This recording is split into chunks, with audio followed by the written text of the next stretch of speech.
Halo semuanya, perkenalkan nama saya Juraida Fitri Amalia. Saat ini saya sedang mengikuti pelatihan dasar CPNS 2025 yang diselenggarakan oleh BPSDM Provinsi Jawa Barat. Saya ditempatkan di unit kerja Sekretariat Daerah Kabupaten Majalengka, Jabatan Penata Kelola Pemerintahan. Sekretariat Daerah berperan strategis dalam membantu Bupati menyusun kebijakan daerah, mengkoordinasikan pelaksanaan tugas perangkat daerah, memberi pelayanan administratif, serta mendukung pencapaian tujuan nasional. Adapun visi dari Sekretariat Daerah itu sendiri mengikuti visi Kabupaten Majalengka saat ini, yaitu terwujudnya Majalengka Langkung Sae, menunjukkan komitmen dan optimisme untuk bekerja lebih baik tanpa merendahkan masa sebelumnya. Untuk mencapai visi tersebut, Kabupaten Majalengka menetapkan beberapa misi seperti 1. Membangun kehidupan beragama dan sosial Langkung Sae. 2. Meningkatkan kualitas mutu kesehatan, pendidikan, dan keterampilan masyarakat. 3. Meningkatkan konektivitas dan pemerataan pembangunan berbasis desa serta tata ruang berkelanjutan. 4. Meningkatkan produktivitas dan daya saing ekonomi melalui pemanfaatan teknologi digital serta pemanfaatan branding. 5. Meningkatkan kualitas produktivitas dan kelestarian lingkungan hidup. 6. Optimalisasi reformasi birokrasi pemerintahan yang kolaboratif dan inovatif.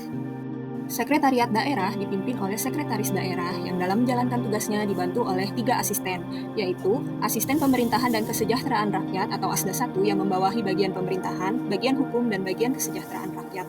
Masing-masing bagian tersebut membawahi jabatan fungsional. Selanjutnya, Asisten Perekonomian dan Pembangunan atau ASDA 2 yang membawahi bagian ekonomi dan pembangunan, serta bagian pengadaan barang dan jasa. Yang terakhir, Asisten Administrasi Umum atau ASDA 3 yang membawahi bagian umum di mana terdiri dari beberapa subbagian seperti subbagian tata usaha pimpinan, staf ahli, dan kepegawaian, subbagian rumah tangga, dan subbagian perlengkapan. Selanjutnya, bagian perencanaan dan keuangan yang membawahi subbagian keuangan serta kelompok jabatan fungsional. Yang terakhir adalah bagian organisasi yang membawahi kelompok jabatan fungsional. Sebagai penata kelola pemerintahan, saya berperan melaksanakan kegiatan pengelolaan di bidang pemerintahan Sekretariat Daerah Kabupaten Majalengka. Adapun rincian tugasnya yaitu mengumpulkan bahan-bahan kerja lingkup bagian pemerintahan sesuai prosedur untuk keperluan penyelesaian pekerjaan, memperbaiki, menganalisa, serta menelaah bahan-bahan kerja lingkup bagian pemerintahan untuk memperlancar pelaksanaan tugas, mengadakan penelaahan berdasarkan permasalahan dalam rangka menyelesaikan pekerjaan di lingkup bagian pemerintahan, membuat laporan berdasarkan hasil kerja untuk disampaikan kepada pimpinan unit agar hasil telaahan dapat bermanfaat.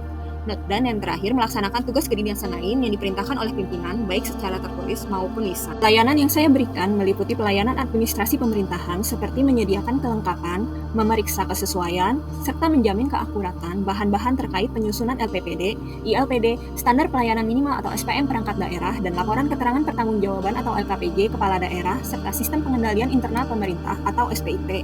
2. Melaporkan kelayakan hasil kerja serta memastikan kelancaran tugas kedinasan lain.